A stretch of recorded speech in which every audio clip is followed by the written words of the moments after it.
Pro Ultra Omega-3. And Belfour Property Restoration, restoring more than property. For more information, visit BELFOR.com. Reed's alone. The snap, the slant, Jordan Reed, touchdown! Touchdown, Redskins, they take the lead!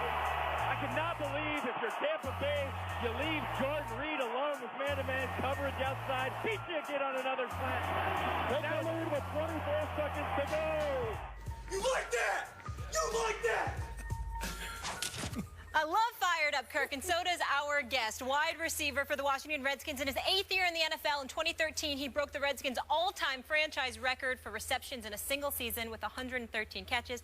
We welcome to the desk Pierre Garcon. You were feeling that after that comeback win, seeing your quarterback go nuts. I like it. I like it a lot. Yeah, thank you so much for being here with us. We appreciate it. I like you representing Haiti there. Thank you. And making time on your bye week. But let's just get right into it, okay? Yes. How are your Redskins going to finish? You know, right now we're heading in the right direction. We're happy about, you know, the last two-minute drives that we had in this season, but we have to play 60 minutes. But we're on the right path to, you know, to keep getting better. Okay, I'll let the guys get in. Pierre Garcon. Yes, sir. Now you know I like you, bro, but you just said something that just kind of rubbed me the wrong way. What's that? You said y'all are moving in the right direction. Oh yes, oh yes. Y'all haven't won 2 straight games yet.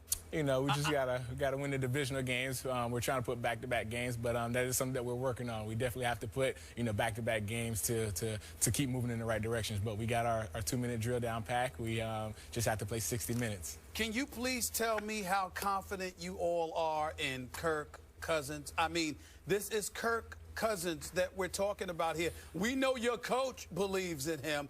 I want to know, when you think about him, do you think hope or do you think expectation? Oh, no, we love Kirk. We love Kirk because he's actually done the hard part. You know, when games on the line, he's come through and finished the games for us. But, you know, we just, as a team, have to help him the first, 58 minutes of the game to not put it all on him on the last 2-minute drives of every game, or, you know, every, you know, time we're trying to finish a game out. But he's done the hard part, finishing games out. We just have to play better the first 3 quarters. So, Pierre, help me out here. Yes, sir. Speaking of Kirk Cousins, please explain to me how your head coach, Jay Gruden, can be so publicly over-the-top supportive of Kirk Cousins, while all last year he was so publicly hypercritical of Robert Griffin III. Oh, we got to support who's ever our quarterback. You know, I don't think it was critical of Robert. It's things that we just need to fix. Things we need to work on, and you know, you just got to continue to work on those things and make them better. But it's not, you know, publicly criticize them or going against them. It's just something we got to work on. It all depends on how you look at things and how you take things in. But if the coach say I need to do something better to the public, you know, I just need to do it better as a player, and I need to fix it and do what he wants, because he's the coach and he's going to guide us to where we need to be. Okay, but Pierre, wouldn't you agree that he was very critical last year of Robert? Living in D.C., everybody's critical, especially when you're not winning games. You know, that's how it is. When you're winning games, everybody say you're doing everything amazing, but when you're losing, everything gets brought down to the microscope to what you could have done better. But it's part of football. You know, at the end of the day, it's about winning games. If you win games, everything else will take care of itself. I'm wondering how much support does RG3 have? And I know he's not playing. Kirk Cousins is your quarterback. But a lot of people look at it, and the lack of support that he has received isn't just from Redskin faithful. It appears to be emanating, at least to some degree, from that locker room.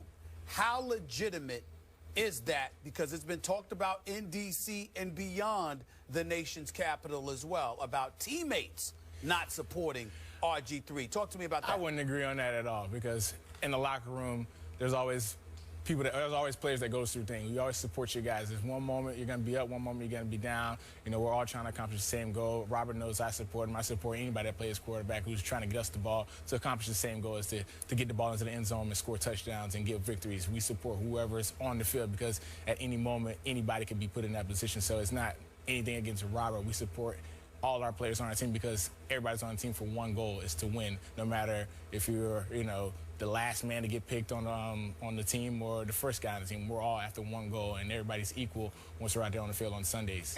And I just want to make sure to double check this, because I asked you earlier. I'm going to give you a second chance. I used the word hope, and I used the word expectation, and I'm wondering, what is it that y'all feel when it comes to Kirk Cousins behind center? Are you telling me that y'all are that confident in Kirk Cousins that you believe this guy is the quarterback to take y'all to the promised land? Is that what you're saying? Oh, yeah, we're expecting Kirk to keep getting better. Like I said, he's done the hard part by getting us through games in the 2-minute drills. We're definitely expecting us now to do better in the first 3 quarters of the game. We're just expecting them to keep getting better and better. And that's what happens when you have experience. Kirk is experienced now. He has a little bit more games under his belt, and he's learning every day and trying to continue to get better every day. And we expect him to continue to get better. Does that mean you're expecting him to win? Oh, of course. Of course. When you go out there, you play to win. You're not going out there just to run the clock. You're expected to win. You're expected to do well. And as a professional, that's what you expect for yourself and expect from your teammates, because that's why we're in this league. All right. Okay.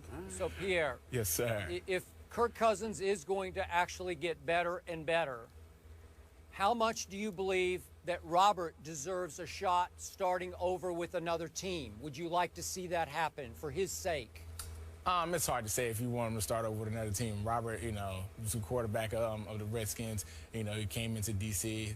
Sometimes, things don't work out well, but Robert is still working hard after practice, during practice, and still trying to be prepared for whenever his number is called. You never know what's going to happen, but he's still working hard to be prepared for if anything happens, that he's available to keep the ball rolling and keep us going in the right direction. I know you're not the head coach, but I'm going to ask you this question anyway. How do you feel about the fact that y'all have got like the 21st ranked rushing attack? I think the combination of Alfred Morris with Matt Jones can be pretty formidable. I think that can make things considerably easier for Kirk Cousins, which could ultimately assist with him being even more effective. I don't mean to knock Kirk, because he has completed 68% of his passes, and he deserves a lot of credit for that, in all honesty. But I'm wondering, do you guys feel like you can and should run the football a little bit more than you've been doing, and that your rushing attack should be a little bit better? Oh, no, we've been known to rush the ball with Alfred and Matt Jones. Those guys do a very good job, but after a while, defenses are just bringing in 8 and 9 guys in the box, and no matter what game plan you do for a rushing attack, it's one man with the ball and 9 guys going after him. It's going to be hard to break all those tackles. We just have to be more of a threat in the passing game for them to respect our passing game and take guys out of the box, so we can continue to get Alfred and Matt to get those holes against those defenses. Well, let me finish. I got another one. Yes, sir. How satisfied? I'm sorry, I was giving Skip a chance to chime in there, but I appreciate the pause, so it allows me to ask this question. How satisfied are you with the number of touches that you're getting? I think you got about 37 receptions on this year. Could you be getting the football more, Pierre Garcon? Well, as a player, as a receiver, you never get enough balls, but it's about the team. It's not about myself and what I want personally. It's about winning games. I'm happy that we're winning games. I think we won more games than we won last year, or close to winning more games than we won last year. So we're moving in the right direction. But when I do get an opportunity to get the ball, I make sure everybody knows I'm giving it my all and getting as most yards as possible as I can. Skip, go ahead, because Pierre Garcon, boy, listen, man, he sounds like, he's in the nation's capital for a reason. Your answers are beautiful. You sound like a politician. I got to give it to you. You're in the right place, the nation's capital. You running for office? Skip, go ahead, man. Go ahead, Skip. Yeah. Pierre is evasive and hard to tackle. We know that. We've watched him a lot. Now we see it right here. I'm not mad at you. Okay. I'm not mad at you at all. All right, let's try one other direction here. Other than your Redskins, who is the best team in the NFC East? Well, right now, like today was right now, say, is without the Redskins or with the Redskins? You say without the Redskins. No Redskins. No, just who else? There are 3 other choices, obviously. The Eagles are playing well. They beat the Giants. The Giants beat us. The Cowboys are hurting without Romo and Dez. So right now, I guess you'd say it's a toss-up between... I can help you if you need it. The Eagles beat the Giants last. I'll say the Eagles. And we beat the Eagles. So that put the Eagles! so, Wait. But the Giants We beat actually us. have an answer. We have an answer. I said the Eagles. We have the Eagles. I said the Eagles. The Eagles are better than the Giants and the Cowboys. Oh. Wow. What do you think about that, Stephen A? Well, I don't have a problem with that position because the reason why he picked the Eagles is because they beat the Eagles. So because they beat the Eagles, if you call the Eagles the best team in the NFC East besides the Redskins, then you're acknowledging that the Redskins is who you believe to be the best team in the division because you beat who you call the best team in the East. I get all of that. I get all that. It's not that puzzling, Skip Bayless. Stay with us. Stay with us. Here's the deal, Pierre. Yeah. I mean, you know, I don't know if guys have ever asked this question, but damn it, I'm going to ask it.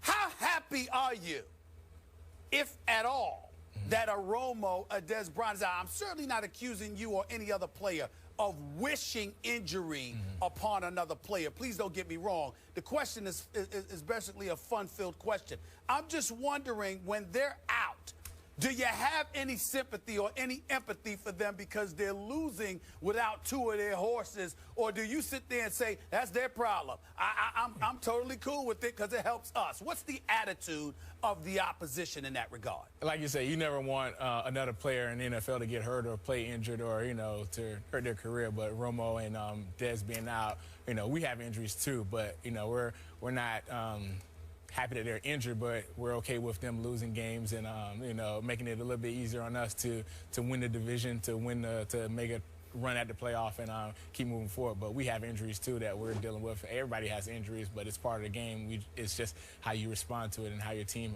move forward with it. So, Pierre, I got one last question for you. I read these stats early this morning, and they startled me. They astonished me. Do you realize within your division, the Eagles lead the NFL in takeaways with 19? Do you realize the Giants lead the NFL in turnover ratio at +10? And my Dallas Cowboys are at the very bottom of the NFL in turnover ratio, -9. What does that tell you? Put that in some perspective for me. You said the Eagles lead the league in takeaways? In takeaways, yeah, and the Giants lead in turnover ratio. They're a +10. And my Cowboys are dead last in the whole NFL, -9. I guess the Cowboys got to get some more takeaways. That's correct. Thank you very much. They haven't had one for 4 games. And, you know, 4 games, my Cowboys haven't. I'm sure if the offense helped them a little bit, the defense could be more aggressive. Not sure how else you can really look at it. You just need some takeaways on defense. All right. You're out of the crossfires for now. You did a good job with that. No diva receiver here, but thank you for catching that game winner against the Eagles. I appreciate that. You'll be back with us in just a bit in the show? Okay, up next, we head to the association. Back at the scene of the crime, Thabo Sefalusha explains why he's suing the city of New York. The guys will react after the break.